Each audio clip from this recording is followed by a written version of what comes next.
sterling, and if you looked from the outside, you think I was the kind of person who had lived in luxury. I grew up in a towering penthouse overlooking Central Park in Manhattan. It was a sophisticated residence on the 47th floor, with a private terrace and an art collection worth more than $80 million. But what made that place priceless had nothing to do with numbers. My dad, Harrison Sterling, was a legendary investment banking CEO who built financial empires for Fortune 500 companies and spent 20 years creating those empires. Every decision, every strategy was tied to his vision and relentless ambition. None of us ever called it a penthouse. To my dad, it was a fortress built on principles. He used to say, a real legacy isn't built with money but with the intelligence of those who create it. My mom Evelyn was a former securities analyst at Goldman Sachs. She didn't wear flashy diamonds or carry status symbol purses, but listened to her market analysis, and you'll understand why my dad respected her so deeply. She could turn complex financial theories about risk management, portfolio diversification, and market psychology into captivating lessons and unwaveringly apply those strategies to our family decisions. I still remember when I was 8 and asked my mom for the latest iPad because all my classmates had one.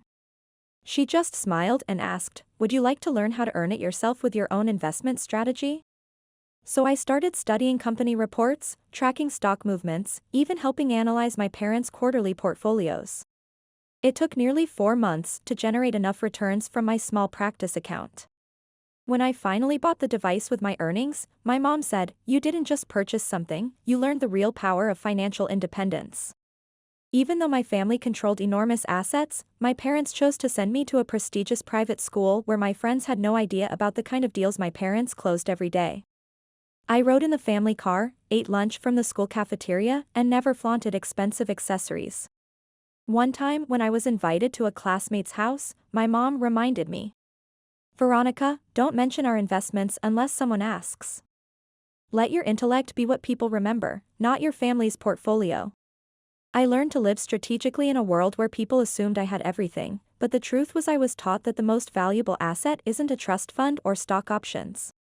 It's how I analyze situations, how I face market volatility, and the precision behind every calculated move. My dad once took me to the top floor of our building, his private office lined with mahogany panels and windows overlooking the entire financial district.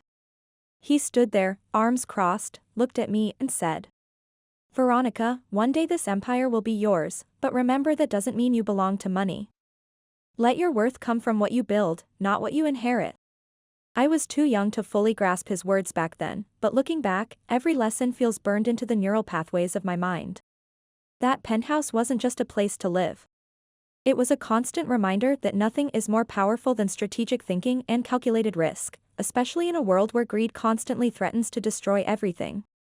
I grew up with that mindset, carrying with me a sharp edge many never see. But I never forgot what my dad taught: wealth without wisdom only leads to ruin. And I believed that until the person I trusted most betrayed everything I held sacred.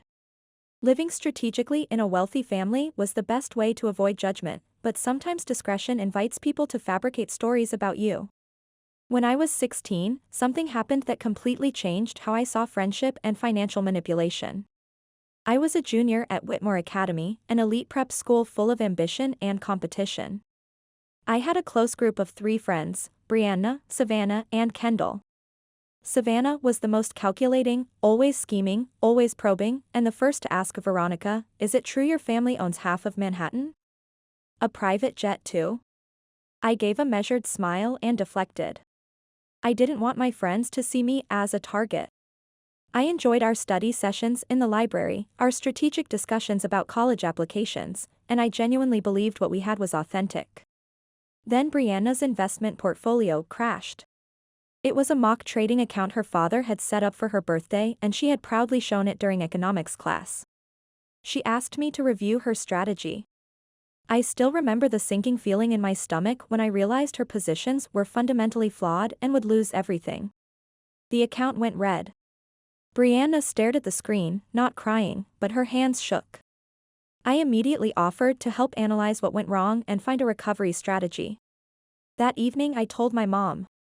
She studied me for a long moment, then firmly said, Veronica, you can offer advice and share knowledge, but you can't use family connections to fix mistakes that weren't made maliciously. She'll have to take responsibility through her learning. It took me 2 weeks of research and strategy sessions before I presented Brianna with a detailed recovery plan. But when I showed her the analysis, she didn't thank me. Savannah, sitting beside her, sneered at for someone with insider information like her, market manipulation is nothing. Are you even sure this isn't just another scheme, Brianna? I went cold. That calculating feeling returned. The next day, rumors started spreading that I'd sabotaged her portfolio on purpose to demonstrate my superiority, that I used family intel to manipulate the mock market. Kendall didn't say anything, but the way she distanced herself spoke volumes. The dean heard about it when several students filed a formal complaint, something I later discovered Savannah orchestrated. My dad cleared his schedule to meet with school administration. During the meeting with the dean, he calmly listened to all the accusations and then methodically presented time-stamped analysis documents, trading records, and expert validation from 3 independent sources. He simply said, "I taught my daughter that excellence doesn't need to apologize, it just needs to prove itself." I was vindicated. Savannah and Brianna were sanctioned for academic harassment. But what I'll never forget wasn't their punishment, it was what my dad said as we left the dean's office. "Veronica, some people will only see your advantages, never your intellect. Don't let those people diminish your capabilities." After that, I severed ties with that social circle. I no longer shared details about my analytical methods. I learned how to diplomatically refuse when someone asked me to share market insights or hinted at wanting investment advice. I wasn't hostile, just more strategic. One time Savannah confronted me outside a coffee shop and mocked, "Still pretending to be self-made? I thought you only succeeded through daddy's connections." I simply smiled because by then I understood one truth clearly: you don't need to justify yourself to people who've already decided to resent your success. Years later, I still keep that first investment analysis report, marked with red corrections and hard-earned insights. But to me, it's a reminder of the power of intellectual independence, of the first scars envy can inflict, and of how I learned that sometimes true wealth is the ability to succeed alone without compromising your principles.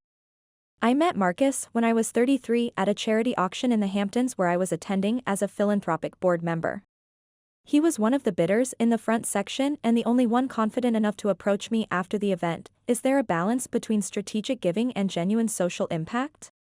That question didn't surprise me, it impressed me. He wasn't asking to network, he was asking to understand. After the auction, we talked briefly in the champagne reception and I realized Marcus was the articulate, charming type with sophisticated perspectives. He worked in luxury real estate, was highly successful and driven, and, more importantly, seemed genuinely interested in my philanthropic philosophy beyond my financial capacity. Something that felt refreshing. We stayed connected. The first conversations were about social impact, which gradually evolved into intimate dinners, weekend retreats, then carefully planned vacations to discuss shared values. Marcus had a kind of magnetism that made life feel more purposeful. He wasn't intimidated by my success, never probed about my assets, and appeared uninterested in my family's influence. Once I teasingly asked, "Aren't you going to research my background?" Marcus just smiled, "I'd rather discover who you are through our connection." After 18 months of courtship, we had an elegant wedding with select family and influential friends at the Metropolitan Club. My mom sat beside me during preparations and whispered, "Your dad would be proud if he saw your choice today." I believed that completely. If he were still alive, I think he would have respected Marcus, at least initially. After the wedding, Marcus moved into my penthouse overlooking Central Park. 6 weeks later, I decided it was time to show Marcus the Sterling family office building in Midtown, where I conducted my most sensitive business. I hadn't brought anyone there since my dad's sudden death 3 years earlier, partly because I wasn't emotionally ready, partly because I feared someone would view it as an opportunity. That visit occurred on a crisp autumn morning. When the private elevator opened to the executive floor, Marcus went silent. He stepped into the space slowly, like he was entering a temple of power. The marble reception, the floor-to-ceiling windows overlooking the city, the conference room still arranged exactly as my dad had designed it. I watched his expression as he absorbed the mahogany-paneled office lined with family portraits and the financial awards my dad had earned through decades of brilliance. "Veronica, you control all of this?" His voice carried amazement. I nodded. I built upon what he started. He gave a low whistle, like he was recalculating everything, but I noticed something shift in his eyes, an intensity one hadn't recognized before. After that day, he started making different inquiries. At first, they seemed innocent. How long did it take to build this empire? Who manages your offshore accounts? Have you ever considered expanding internationally? But gradually he introduced more specific concepts: merger opportunities, succession planning, power of attorney arrangements, and decision-making authorities. I couldn't ignore that something inside me began to feel suspicious. I didn't want to doubt Marcus, the man I chose to marry, but I also couldn't forget my dad's warnings. The one who truly loves you will respect your autonomy even when they don't understand your decisions. A few weeks later, during dinner at our penthouse, as I was reviewing quarterly reports, Marcus casually asked, "Veronica, if something unexpected happened to you, who would assume control of Sterling Investments?" I paused, my pen hovering over the documents. Meeting his gaze directly, I said, "That's a corporate governance matter, Marcus, and I trust you understand the boundaries." He smiled, but it wasn't the genuine warmth I had grown to love. For the first time since we met, I felt a thin wire, almost invisible but dangerously sharp, tension building between two people who once promised complete transparency. And I began to suspect, was there an agenda inside him I'd missed simply because I wanted to trust again? The call from Mom came on a Tuesday morning just as I was about to enter a board meeting with institutional investors. The message was brief but chilling: "Veronica, your dad collapsed." I left the Sterling building within 5 minutes. On the way to Mount Sinai Hospital, my mind was racing with possibilities. My dad had always been invincible. Every morning he reviewed global markets for 2 hours, maintained perfect health, and never missed his executive physicals. But when I rushed into the ICU and saw him connected to machines, I knew everything had changed. He was unconscious when I arrived, but the monitors showed stable vital signs. I sat beside him, gripped his hand and listened as my mom whispered the cardiologist said massive heart attack. "He's stable now, but the damage is extensive." I don't remember exactly how I processed it. All I know is the world seemed to fracture into 1,000 sharp pieces. I had always believed my dad was immortal, that he would guide every major decision in my life. But now I had to face the possibility of losing him. From that day on, I delegated all non-essential responsibilities and restructured my schedule to maintain vigil at the hospital. I read financial reports to him, shared updates about our portfolio performance, and sometimes played the classical music he cherished. In those moments, I almost forgot about the corporate pressures waiting outside. Marcus, initially, appeared supportive. He occasionally brought gourmet meals, inquired about prognosis updates, and drove me home during late hours. But just a few weeks in, his patience began to deteriorate. One evening when I returned drained after a 12-hour hospital vigil, Marcus was waiting in the foyer, arms crossed, his usual charm absent. "Veronica, how long are you planning to maintain this routine?" I stared at him. "What do you mean?" "I mean, I understand you're devoted to your parents, but our relationship also requires attention. You're absent constantly. I feel like I'm married to a ghost." I stood speechless. I was too exhausted to engage, but inside something shattered. Was this really the man who once vowed to support me through any crisis? 3 weeks later, my dad died on a peaceful Sunday morning. My mom and I held vigil by his bedside, his hand clasping mine until his final breath. I didn't weep. I just sat there listening to the monitors fall silent and felt my foundation crumble beneath me. The memorial service was held at the Sterling family office, elegant and private, exactly as he had specified. Throughout the ceremony, Marcus was present, courteous but detached. He avoided eye contact and barely acknowledged the devastation I was experiencing. After the service, my mom presented me with a sealed envelope. Inside was a meticulously prepared succession plan. Dad had transferred complete control of Sterling Investments to me, the empire he once called his greatest achievement. The company was valued at nearly $850 million, but to me it was irreplaceable. Marcus learned about the inheritance from my mom during the reception and his demeanor transformed immediately. That night, over dinner, he abruptly asked, "So what's your strategy for managing sterling investments?" I studied him, suspicion rising within me. "I haven't formulated plans yet. Everything's still raw." He nodded and added, "I was thinking that if I had some advisory role, it might provide valuable perspective, legally speaking." I didn't respond, but my instincts sharpened. For the first time, I sensed Marcus was viewing my dad's legacy not as a family trust, but as an opportunity to exploit. A few days later, I received confirmation from our family attorney, Mr. Whitmore, my dad's trusted advisor. He verified that all succession documents were executed and I was the sole controlling shareholder of the company. That gray afternoon, standing in Dad's executive office, looking out at the Manhattan skyline he once commanded, I silently vowed to protect his empire regardless of the cost. But I never anticipated that the first threat I'd face would come from the man sharing my bed each night. 8 weeks after my dad's death, the atmosphere in our penthouse had become suffocating. Marcus could no longer conceal his impatience.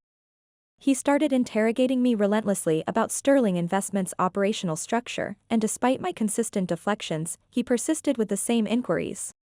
One evening, as I was reviewing my dad's private investment files in his study, Marcus appeared with an unusually grave expression. He handed me a folder, placed it on the desk and said smoothly, "I just consulted with an investment strategist named Vincent Cross. He specializes in corporate restructuring.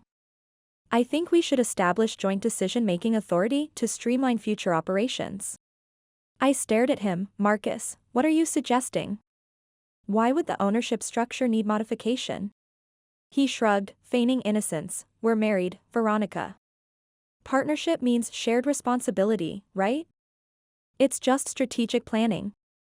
I straightened, my pulse accelerating. "No. That company is a direct inheritance from my dad, and you understand that completely." He remained silent for several seconds, then smiled, but the warmth had vanished from his expression. "Well then, I suppose you won't be shocked to learn I've already initiated the process." I went rigid. "You did what?" Marcus retrieved his phone, opened an email and showed me the screen. It was a scanned corporate restructuring proposal stamped, "Under review." My name, Veronica Sterling, had been amended to include Marcus Blackwood as co-managing partner. I was horrified. "What the hell have you done?" Vincent confirmed I could process the documentation as a spouse if I could demonstrate vested interest, and I've already invested $1.2 million in consultation fees. I leaped to my feet, my voice shaking. "You attempted to alter corporate ownership without my authorization? Are you completely insane?" "I did what was necessary. If you won't collaborate, I have to protect my interests. We can function as business associates if that's preferable. Otherwise, I think dissolution is the logical solution." Every word struck like ice. The man I once believed would be my life partner now stood before me like a predator, calculating and ruthless. I stepped backward, fighting to maintain composure. "Marcus, what you've attempted isn't just fraudulent, it's betrayal. You exploited my vulnerability and the trust one invested in you." He crossed his arms, sneering. "Trust? You concealed your family's entire financial empire from me. I married someone who never disclosed anything genuinely significant." I stood paralyzed, my heart hammering, but instead of responding, I left the room. I needed to determine if his claims were legitimate. And when I contacted our family attorney, the authentic Mr. Whitmore, not this alleged Vincent, I discovered the situation was more serious than I imagined. Mr. Whitmore sighed after hearing my account. "Veronica, there's no registered investment consultant named Vincent Cross in New York. You've encountered fraud, and if Marcus paid that individual, he's been victimized by professional deception." It felt like the oxygen had been drained from the room. Marcus hadn't just attempted to steal my inheritance, he had also been foolish enough to lose a fortune in the process. But the deepest pain didn't stem from the financial damage, it came from recognizing I had loved and trusted someone completely worthless. That night I returned home to find Marcus sitting in the living room, his face ashen. "Vincent's disappeared. I think I've been defrauded." I didn't scream, I didn't rage. I simply placed the authentic corporate documents that Mr. Whitmore had just delivered on the coffee table, along with confirmation that I remained the sole owner of Sterling Investments. You've violated boundaries, Marcus, and I have no justification to remain with you. He started to speak, but I raised my hand to silence him. There's no explanation that can repair the trust you annihilated. I walked away quietly, but internally a chapter had ended permanently. And I understood from that moment forward, Marcus was no longer part of my future. 2 days after that final confrontation, I officially moved out of the penthouse Marcus and I had once shared. I took nothing but essential documents and a leather portfolio containing my dad's handwritten investment strategies. Everything else, the memories, the dreams and the promises, I abandoned like someone releasing a weighted anchor into dark water. I moved back to the Sterling family office building, converting the executive suite into my temporary residence. I thought that after I exposed the truth and severed ties, Marcus would quietly vanish from my life. But I had underestimated the desperation and delusion still consuming him. That morning, while I was reviewing quarterly reports with my assistant, the building security alerted me to an unauthorized visitor. On the surveillance monitor, I saw Marcus standing in the lobby, gesturing wildly at the reception desk. I picked up the intercom and connected to building security. Marcus, what are you doing here? He looked directly into the camera, his voice aggressive and demanding. Veronica, I have legal standing to access this building. You're withholding assets unlawfully. We need to negotiate. I responded coldly, I'm the sole owner. If you don't leave immediately, I'll contact the authorities. As if he had prepared for my response, Marcus produced a folder from his briefcase. I had a new consultant review everything. You think you're untouchable, but I'm not powerless anymore. I didn't waste another word. I immediately called building security. Within 3 minutes, 2 uniformed officers arrived and instructed Marcus to vacate the premises. He protested loudly, claiming he was the victim, that he'd been deceived, and that I was heartless. But I didn't descend to the lobby. I simply observed from my office window as he shouted accusations while professional security personnel maintained their composure and escorted him away. That afternoon, I met with my attorney to finalize something crucial, a comprehensive restraining order.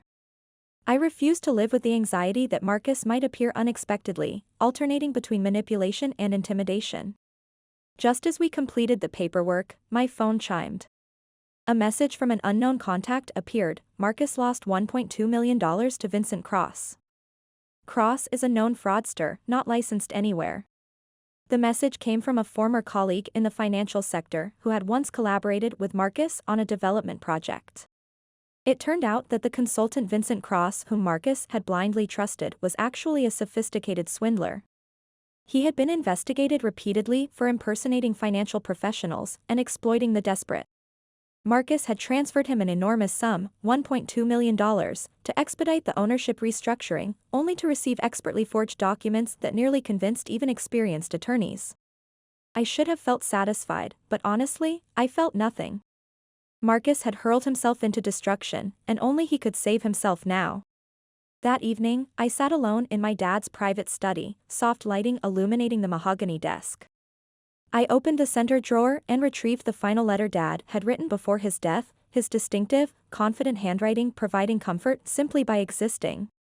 My dearest Veronica, if someone ever betrays your trust, remember that trust is the foundation of everything meaningful we build. It requires years to establish but can be destroyed by a single deception. Don't grieve what you've lost because releasing what's worthless is often the only path to preserving what matters. I folded the letter carefully and exhaled slowly. I knew I had entered a new phase of existence, without Marcus, without the illusions others had attempted to manipulate. And if my dad had bequeathed me anything more precious than sterling investments, it was the resilience I possessed in that moment. Outside, the city hummed with evening energy. Life was progressing, and for the first time in months, I felt genuine control over the company and my destiny.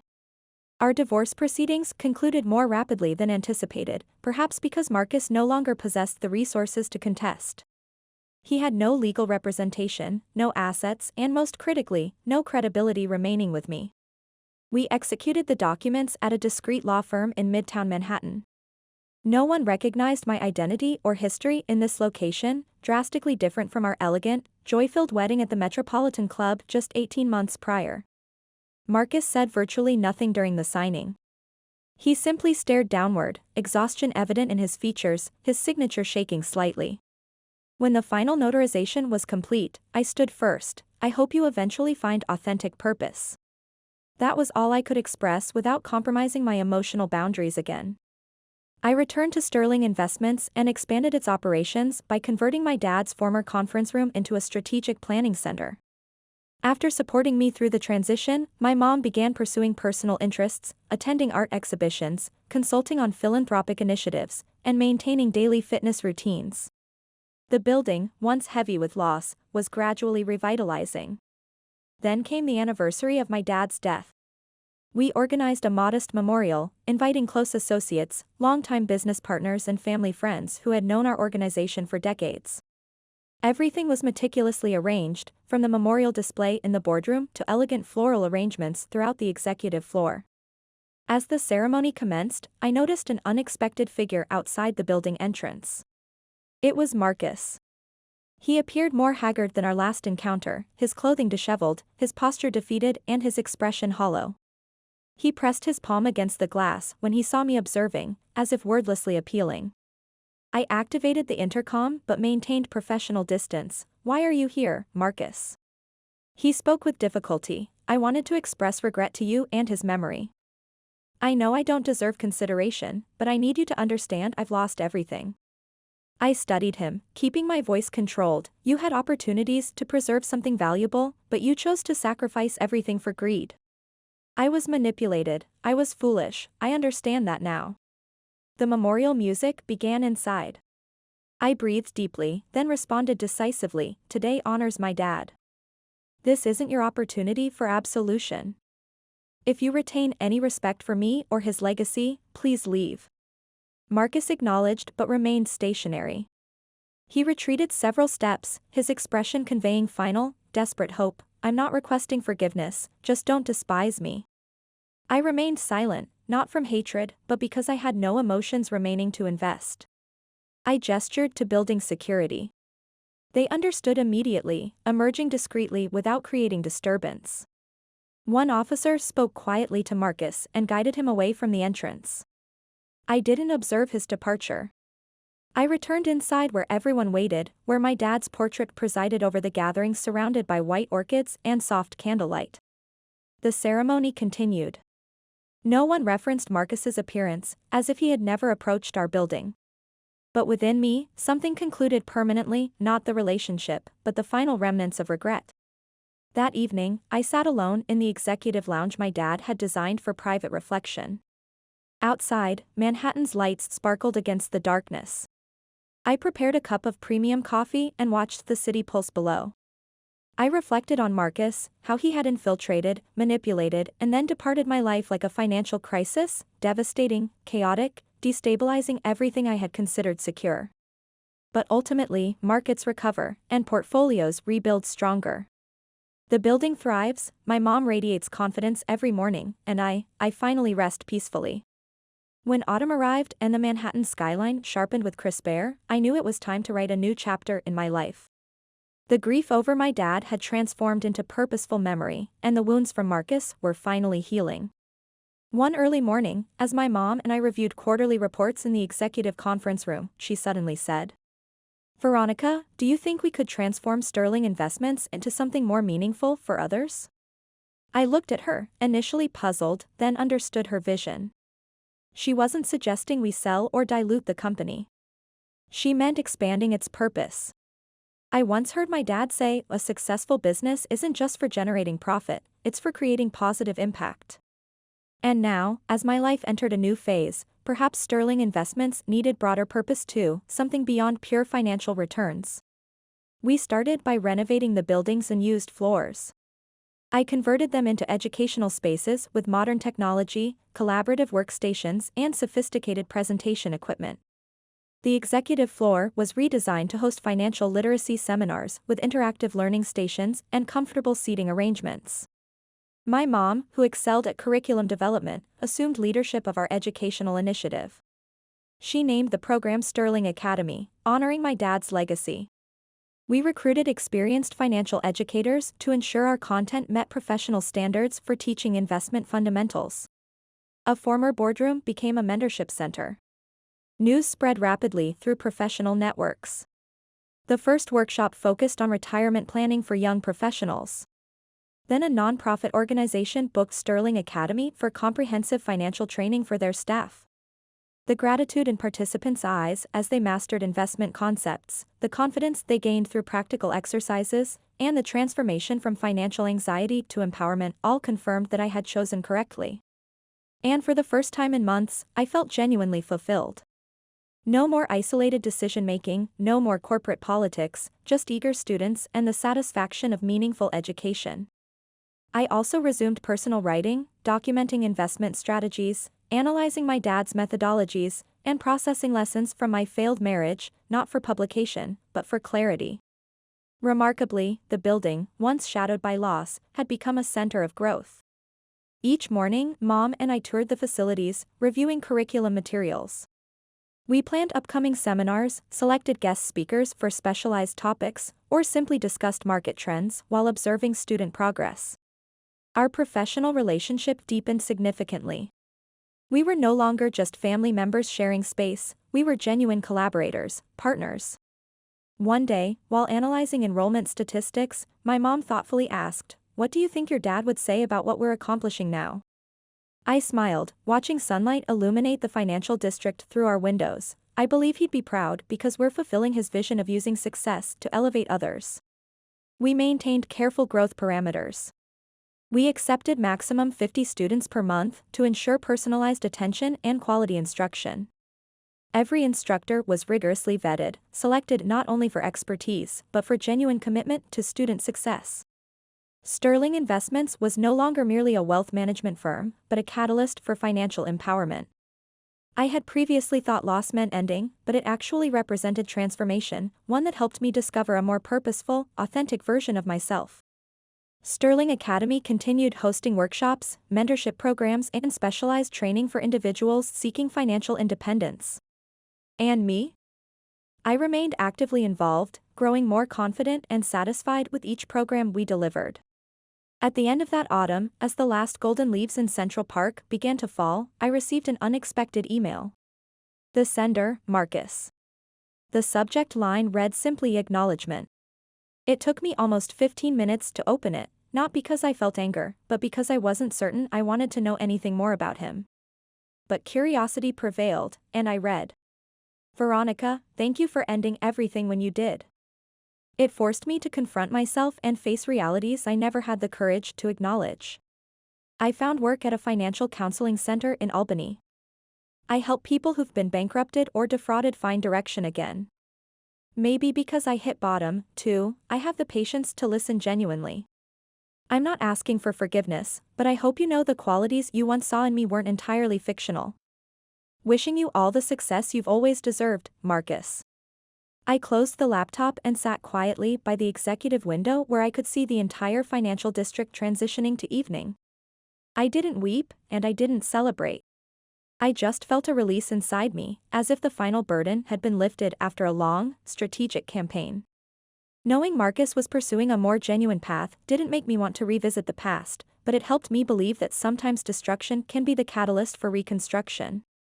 The final months of the year passed in productive momentum at Sterling Academy.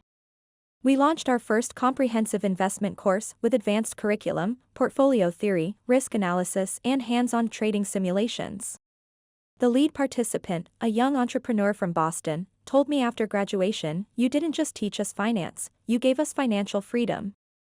In the evenings, I often sat with my mom in the executive lounge, reviewing enrollment data, watching the city pulse with economic activity that my dad had once helped shape. I could still sense his presence in the strategic decisions I made, in the ethical standards I maintained, and in every choice guided by principled leadership. Sterling Investments was no longer just a financial institution. It was evidence of the power of intelligent capital, of perseverance through adversity, and of the conviction that every setback can become a setup for greater success. I once lost everything in a calculated betrayal, love, trust, even my confidence in my own judgment. But I recovered it all through my own strategic actions, protecting what was valuable and discarding what wasn't. One crisp December morning, I stood in the executive suite, looking down at young professionals hurrying to their offices with purpose and ambition. I placed my hand on the mahogany desk and understood, this was the conclusion of one strategic phase, but also the commencement of countless new opportunities. Sterling Academy wasn't just an institution preserving my dad's vision. It was a testament to a woman's determination, a woman who once faced betrayal but emerged stronger, independent, and no longer requiring external validation. And I knew, regardless of what challenges the future might present, I would always remember this truth: no one can diminish your worth unless you surrender your power voluntarily. From my experience, I've learned that loss isn't always defeat, it can be the foundation for growth. Success doesn't come from having someone beside you, it comes from understanding your own value and never allowing anyone else to determine it for you.